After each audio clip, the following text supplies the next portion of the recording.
Seguimos con las guías y esta es la última semana. El lunes arrancamos, por supuesto, con un nuevo libro a leer todos los días y en media semana de la próxima de la semana que viene, claro que vamos a estar en una predicación especial. Pero ya 2 semanas después regresamos al libro de Jeremías. Las guías que enviaron esta semana más que edificantes, así es que tratando aún para los que no han cultivado el hábito de empujarles un poco más, vamos a la guía del día lunes. Voy puntualmente a las preguntas que en la guía del día lunes nos enviaron. Pasa página, por favor. Lo que está marcado en amarillo de la página anterior son mis anotaciones, pero quise hacer énfasis a las preguntas que esta guía tenía. La primera de ellas, y que les animo a responderlas ahora: ¿por qué razón Pablo estaba dispuesto a pagar una deuda que no era suya? Haciendo eco, regresa, por favor, a la página 1. Que el versículo dice, ¿saben qué? Abran su Biblia en la carta a Filemón. No es nuestro interés que sigan bosquejos, es nuestro interés que forjen el hábito de leer la Biblia. Así que la carta a Filemón, vayan al versículo 17. ¿Listos? Así que, si me tienes por compañero, recíbele como a mí mismo. Y si en algo te dañó o te debe, ponlo en mi cuenta. La expresión ponlo en mi cuenta significa, yo estoy dispuesto a pagar lo que él te debe. Así es que la pregunta que la guía hacía el día lunes es, ¿por qué razón Pablo estaba dispuesto a pagar la deuda de Onésimo? Ayúdenme y respondan. ¿Por qué razón Pablo estaba dispuesto a pagar la deuda de Onésimo? Hermano, porque él lo había discipulado, pero, perdón mi insistencia, ¿y qué con ello?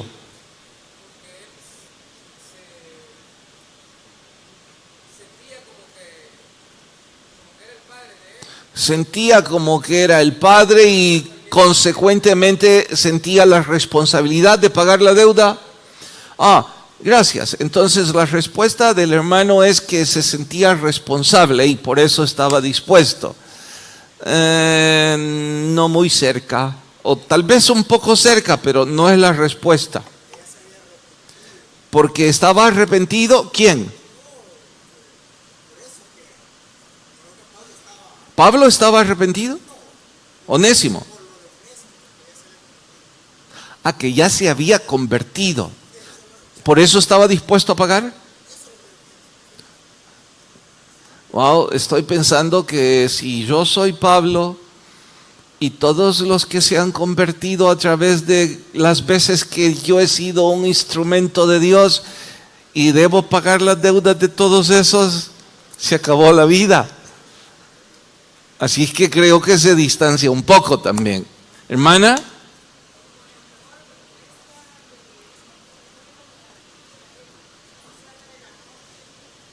Bueno, cerca.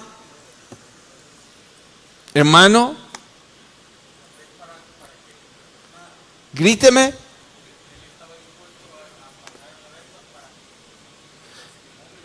Estaba dispuesto a pagar para que Filemón le... Usted dice que estaba Pablo manipulando el asunto, diciendo, mira, yo te voy a pagar, pero en el claro entendido que no me vas a cobrar. Por eso, porque como lo va a perdonar, no me va a cobrar. ¿De eso habla? Pues sí, pero ahorita la pregunta no es si lo perdona o no, sino que yo estoy dispuesto a pagar la deuda. Bueno, hermano. Porque Dios le perdonó más a Pablo, sin duda, pero no es la razón. Sí es cierto que Dios perdonó a Pablo más que la deuda que Onésimo tenía con Filemón, pero no es esa la razón. La única razón válida por la que Pablo estaba dispuesto a pagar la deuda de Onésimo y que no deberíamos olvidar nunca y que la hermana ya dijo antes, es por amor. Punto. ¿Desde cuándo había nacido tan grande amor en el corazón de Pablo? ¿Desde cuándo? Desde que Jesús salvó su vida. Porque de hecho Pablo estuvo dispuesto a dejarlo todo por predicar el evangelio. Por amor, en primer lugar a Dios y en segundo lugar al prójimo. Entonces la única razón valedera por la que Pablo estaba dispuesto a incluso pagar la deuda de Onésimo era por amor. Ahora, ¿cómo se aplica esto a nuestro diario vivir? Difícilmente en nuestro tiempo, aunque podría darse, Dios pide de nosotros que nosotros paguemos las deudas de nuestro prójimo.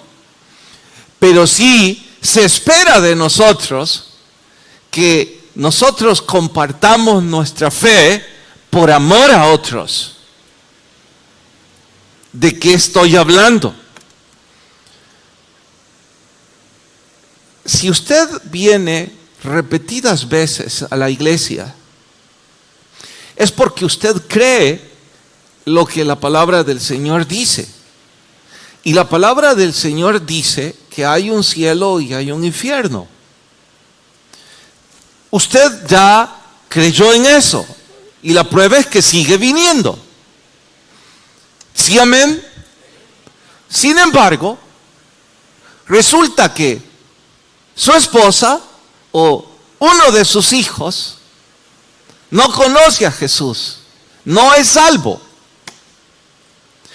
Usted dice amarle, pero usted no está haciendo todo lo que está a su alcance para que esa persona conozca de Jesús. Les pregunto, ¿hago bien yo en poner en tela de duda el amor que ustedes tienen por ellos? ¿No está bien que yo dude? Como que la pregunta no la construí bien. Voy a reconstruirla. Es más, voy a poner a ejemplo a Fernando. Supongamos que Fernando tiene una hija que no conoce al Señor. Y Fernando tiene años de estar viniendo a la iglesia. Está sentado cómodamente aquí, está disfrutando el estudio, está disfrutando el culto. Y sabe que su hija va a ir al infierno. Ok, este es mi punto. Yo tengo dudas que Fernando ame a su hija. Les pregunto, ¿mis dudas están fundadas o no? ¿Por qué están fundadas? Alguien dígame. Porque ¿cómo es posible que Fernando diga amar a su hija, no hace mayor cosa para que su hija conozca del evangelio y está cómodamente aquí recibiendo? El error no es que esté aquí, el error es que no ha hecho nada para que su hija conozca de Jesús. Entonces tengo razón en yo dudar el amor que él siente por ella. ¿De acuerdo? Hay otra posibilidad. Si yo no dudo del amor que él tiene por ella, entonces válido es que yo dude del amor que él dice tener por Jesús. Porque está aquí por simple religiosidad, pero no porque crea firmemente en la palabra.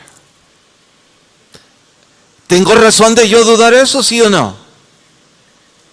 ¿Sí o no? Bueno, ¿quién dijo no? A ver, ¿por qué no? Porque Fernando está viniendo a la iglesia porque está confiando en la palabra del Señor. Y el Señor no le va a mentir a Fernando, porque la promesa de Dios está y será salvo tú y tu casa. Entonces, la hija de él es salvo también.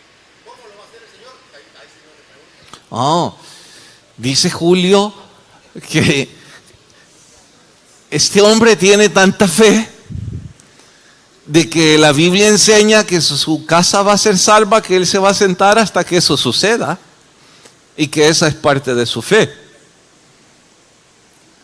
¿Eso es lo que la Biblia nos enseña? ¿Qué es lo que la Biblia nos enseña? ¿Qué nos enseña la Biblia, Fernando? Que debemos presentar el Evangelio. Pero él dije que está cómodamente sin hacer nada, Julio. El que está cómodamente sin hacer nada no está cumpliendo su amor a Jesús, porque Jesús, ¿qué es lo que dijo? Que debemos compartir nuestra fe. Y en tal caso yo puse en duda la fe de Fernando.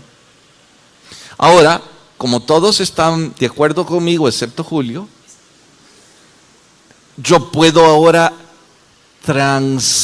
trasladar mis dudas de Fernando hacia todos aquellos de ustedes que dicen amar a su familia o a sus amigos y no están haciendo nada para que ellos conozcan a Jesús. Número 1, pongo en duda el amor que sienten por ellos. Y número 2, pongo en dudas el amor que sienten por la palabra, porque probablemente no la creen. ¿Me di a entender? Ahora, ¿quién es el que decide si mis dudas tienen fundamento o no? Dios y ustedes. No arremetan ahora contra mí. Es entre Dios y usted. Pero si Pablo estaba dispuesto es porque amaba a Jesús y amaba a Onésimo.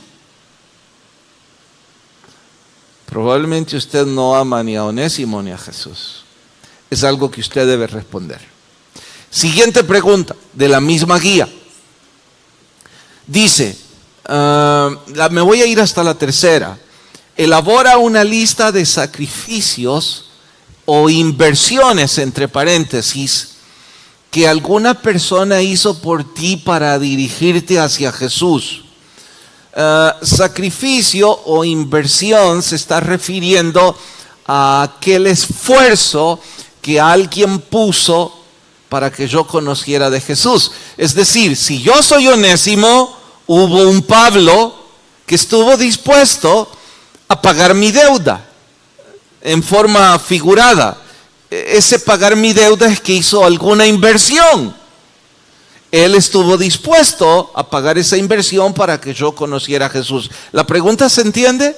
¿Sí? Bueno, como se entiende, entonces ayúdenme. ¿Alguien de ustedes quiere testificar y contarme la inversión que su amigo, su familiar o alguien hizo en usted para que usted conociera a Jesús? Voy a intentar animarles, pero necesitamos escuchar más detalles. Para animarles un poco, quiero contar, con permiso de Luisito, la inversión que hermano Mendelssohn hizo. ¿Puedo, verdad, Mendelssohn? Como es para bien, sí, me dice, con gusto. Hermano Mendelssohn hace como 15, ¿cuántos años son vos, Luis? 23 años. En ese entonces el hermano Mendelssohn vivía casi enfrente de donde yo vivía. Y teníamos para ese tiempo años de ser amigos, aún antes de estar en el Evangelio. Y desde antes bromeábamos y ya éramos muy cercanos. Así es que cuando ambos vinimos a Cristo, pues esa amistad creció un poco. Él vivía casi enfrente y ahí íbamos. Una de esas noches llegó a las 2 de la madrugada, no era noche, era de mañana, a las 2 de la madrugada. Primero me llamó por teléfono y en ese entonces recuerdan que los teléfonos tenían el ID, el identificador de llamada y como bromeábamos mucho, cuando yo supe que era él no le hice caso. Usted sabe qué quiere a las 2 de la mañana y no le contesté. Llamó una segunda vez, igual, saber qué quiere. A las 2:05 la puerta. Esto es grave, dije yo. Así es que salí y ya me imaginaba que era Mendelssohn. Yo todo, ¿qué querés? Le dije. Mira, me dijo, ¿te acordás de aquel joven que estuvo en la campaña manejando el sonido? Habíamos tenido una campaña 2 semanas atrás, habíamos contratado una compañía de sonido y Luisito es el que manejaba ese sonido. Sí, me acuerdo. ¿Pero por qué a las 2? Le dije. Es que mira, me dijo, yo le hablé de Cristo a ese muchacho. Le di mi número y le dije que si alguna vez necesitaba del Señor me llamara. Me acaba de llamar. ¿Y yo qué querés que haga? Carlos me dijo. Luisito, bueno, no sabía su nombre entonces, él dice que está a punto incluso de ha pensado quitarse la vida, que acaba de salir de una fiesta y que él necesita del Señor. Y yo más enojado le dije, pues anda. No, si yo te vine a buscar para que vayas conmigo, vos sos el pastor. No, le dije, anda, como pastor te ordeno, anda vos. Y me fui a acostar todavía enojado, pensando, alguna broma me ha hecho. ¿Quién va a ir a las 2 de la mañana a una fiesta por alguien que le llamó? La mañana siguiente se acercó Mendelssohn y me dijo, ¿sabes que recibió a Cristo? No, no te creo, vos a saber con qué cosa está bromeando. Lo vas a ver el domingo. Desde entonces Luisito conoció a Jesús y tiene 23 años de ser fiel a la palabra. Yo no dejo de pensar cada vez que alguien dice sobre inversión, porque si usted me habla de nuevo a las 2 de la mañana, me van a acusar de que no tengo amor por las ovejas. Pero Dios puso ese amor en Mendelssohn. Ese es un ejemplo de lo que esa pregunta nos hacía, que si podíamos escribir una lista de sacrificios que alguien hizo por nosotros, y sacrificios entre paréntesis, inversiones, para que nosotros conociéramos a Jesús. ¿Alguien quiere ahora contarnos en 2 palabras? No, en 1 palabra. En 3, pues.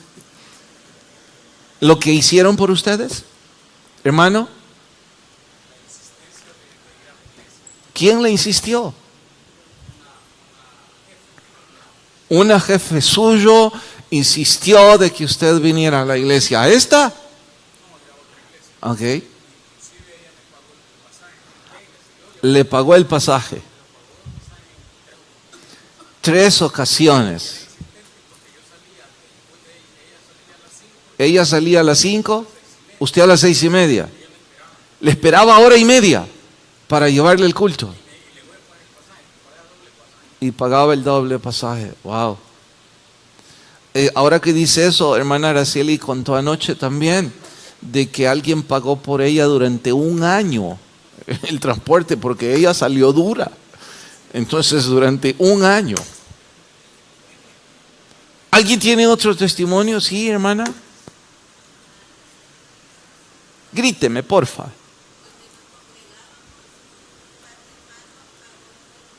¿Dónde se congregaban? Unos hermanos pagaron vuestra boda. Pagaron el abogado para que ustedes no siguieran en esa condición. Y entonces conocieron de Jesús por la entrega de esta familia. Hermoso recuerdo. Si algunos están en esa condición y están preguntando, ¿habrá aquí algún abogado? Bueno, tal vez. ¿Alguien otro testimonio? ¿Sí? En el caso mío pareció, pastor, porque yo tenía enfrente un gran amigo. ¿Tenía un gran amigo? Sí, porque ya murió. ¿Ya murió? Y me taloneaba, digo esa expresión, porque ¿Lo taloneaba en español de Zacatecoluca? peor que una mujer me andaba Dice que lo taloneaba, estoy traduciendo porque allá no escuchan, que lo taloneaba peor que una mujer porque lo vigiaba. Cuando vivían cerca, él se acercaba para que no lo estuviera viendo.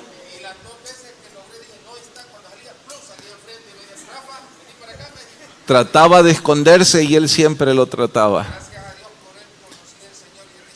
Gracias a Dios por ese hombre que lo taloneaba. Y así vino a los pies de Jesús.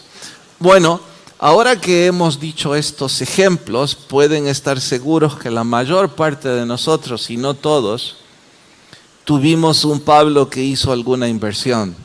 Pero ¿saben por qué la guía hacía la pregunta? Para los que no leyeron la guía, les voy a responder. La guía no quiere que nosotros recordemos lo que otros se esforzaron por nosotros. La guía tenía como propósito animarnos a nosotros ahora a dar de gracia lo que recibimos por gracia. Y de igual forma, nosotros ahora invertir y esforzarnos para que las personas a las que amamos también conozcan de Jesús. ¿Qué decía la última pregunta? Piensa en una acción con la que mostrarás el amor de Cristo a un inconverso en esta semana.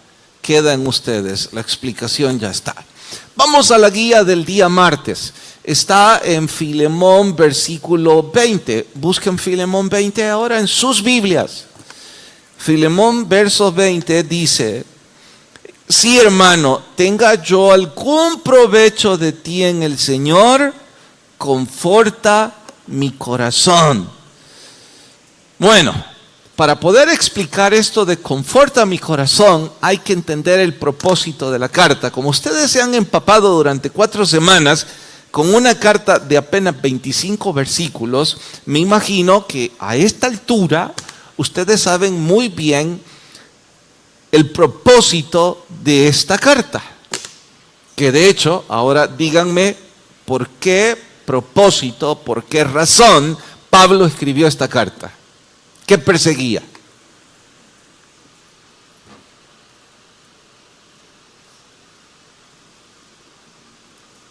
A ver, Eric. Que Filemón recibiera a Onésimo. Casi sí, pero no se debe decir de esa forma. Eso está mejor. ¿Quién habló? Exacto. La carta tenía como primer propósito que Filemón perdonara a Onésimo. Perfecto. Dije primer propósito porque hay otro propósito tan importante como ese. ¿Cuál es? Que lo trate como hermano, eso es parte, pero no lo más importante. ¿Sí? Gríteme. La intercesión, no. ¿Sí? Reconciliación, no. Hermana, agradecimiento, no.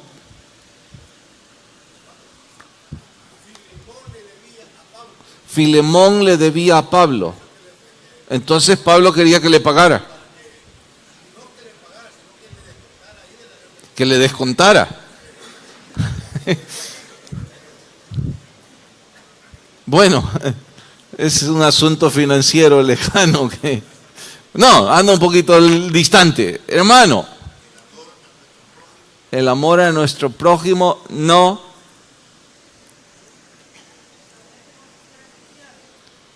¿Dónde? ¿Sí? No, ya era cristiano. Hermano, obediencia, atentos. El propósito de la carta era, número 1, que Onésimo fuera perdonado. Y número 2, que Filemón se convirtiera en perdonador. Porque en realidad Onésimo ya estaba perdonado, aunque no lo perdonara Filemón. ¿Sí entiende eso? Porque el perdón que necesitamos no es el de un humano. El perdón que necesitamos es el del Señor. Eso no significa que Onésimo no tuviera la responsabilidad de pedir perdón. Pero Onésimo no necesitaba el perdón de Filemón, porque ya tenía el de Dios. Lo que Pablo perseguía es que Onésimo experimentara el perdón humano, pero que también Filemón experimentara el perdonar. De esta forma, sus dos discípulos iban a crecer espiritualmente. ¿Me estoy dando a entender? ¿Por qué es esto importante? Porque Pablo dice en la carta, conforta mi corazón al hacer esto. ¿Y por qué se iba a sentir confortado?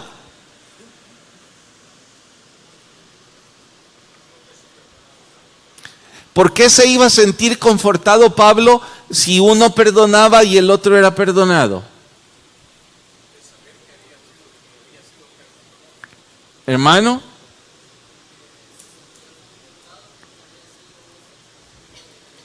gríteme.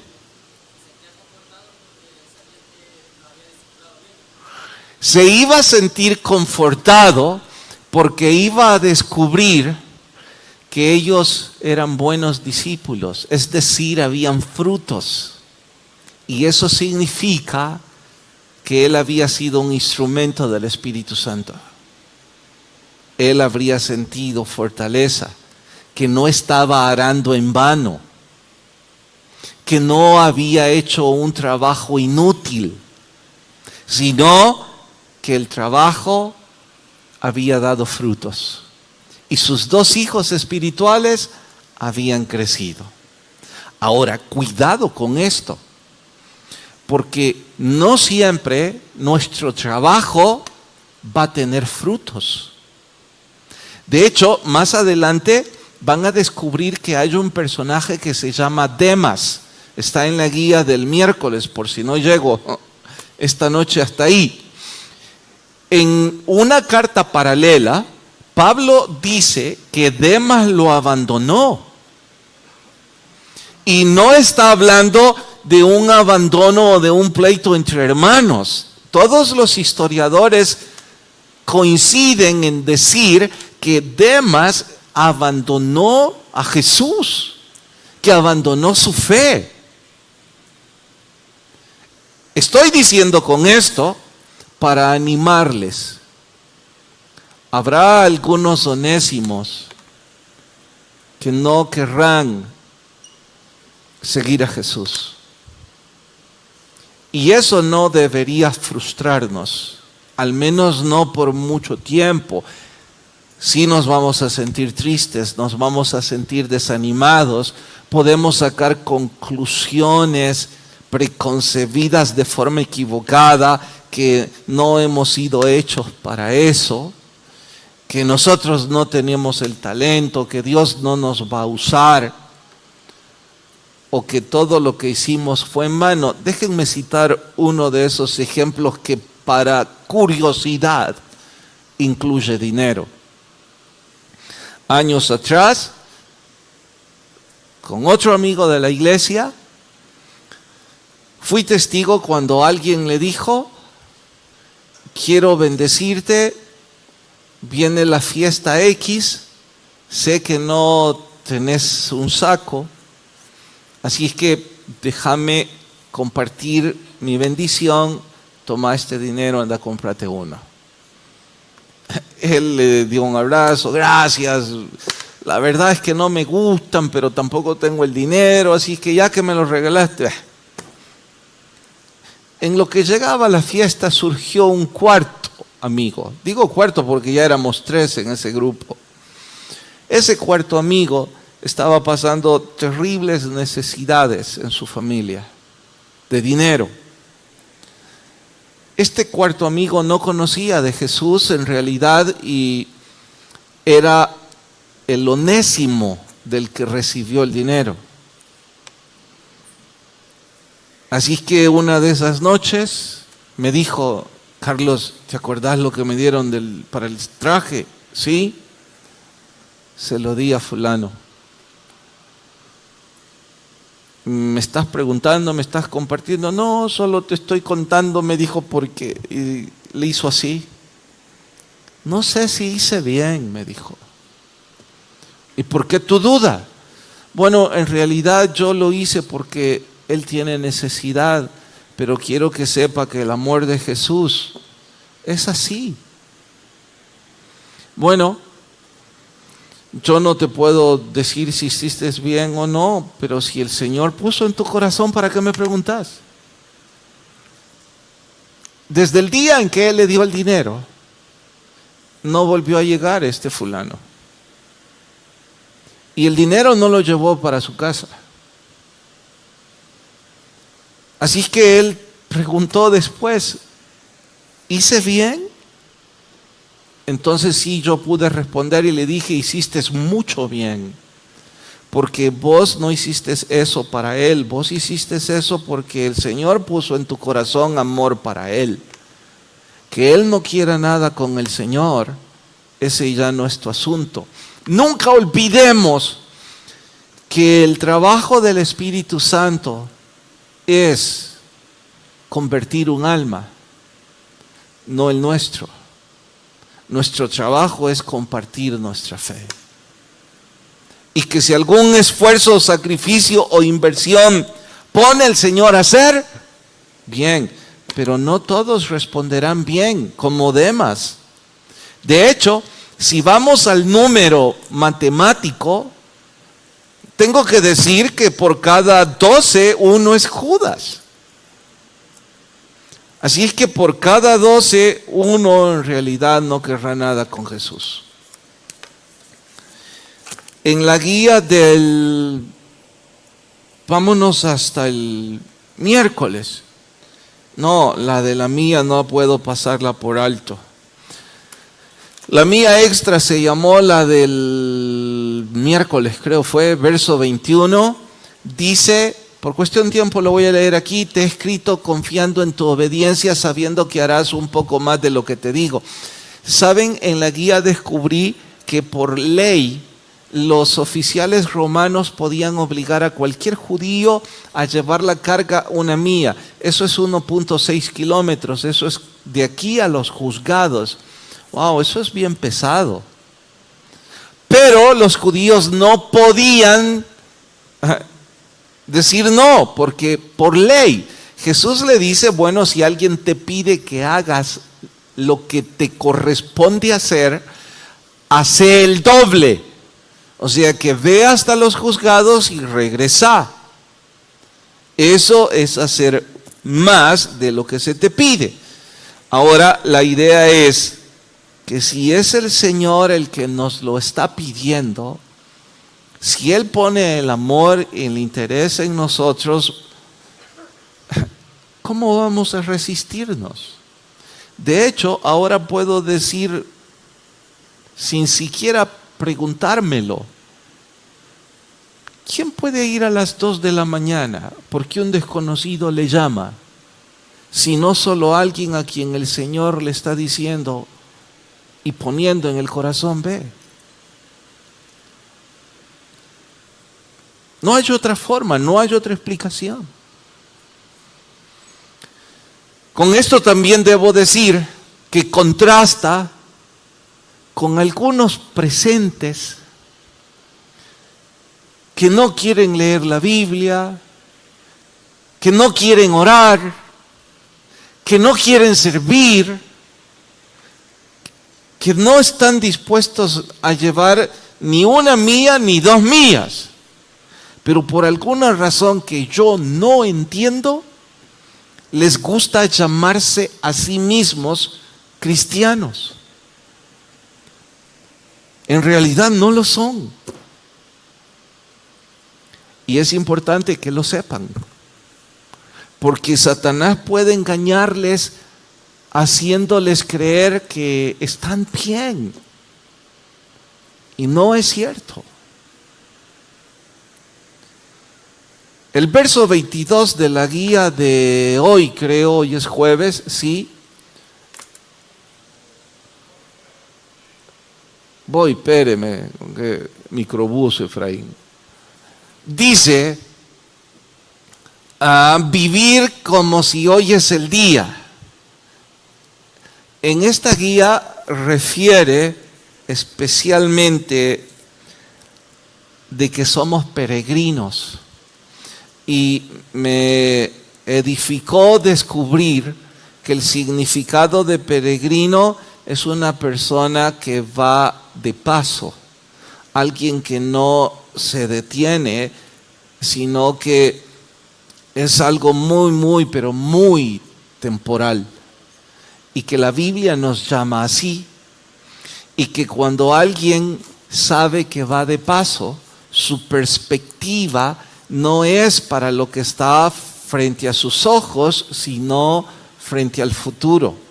Si nosotros creyéramos en la palabra, sabríamos que nuestra mirada debe estar puesta en lo eterno y no lo que está frente a nosotros.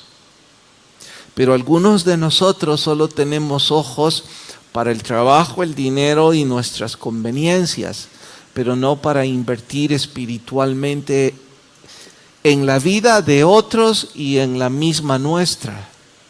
Porque la Biblia enseña que nada de lo que hagamos por nuestro prójimo será olvidado en la vida eterna. Quienes no se saben a sí mismos peregrinos no pueden creer en esto. Viven para sí mismos y viven únicamente para el día de mañana.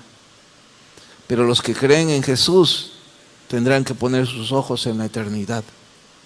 Cada quien decide. Oramos.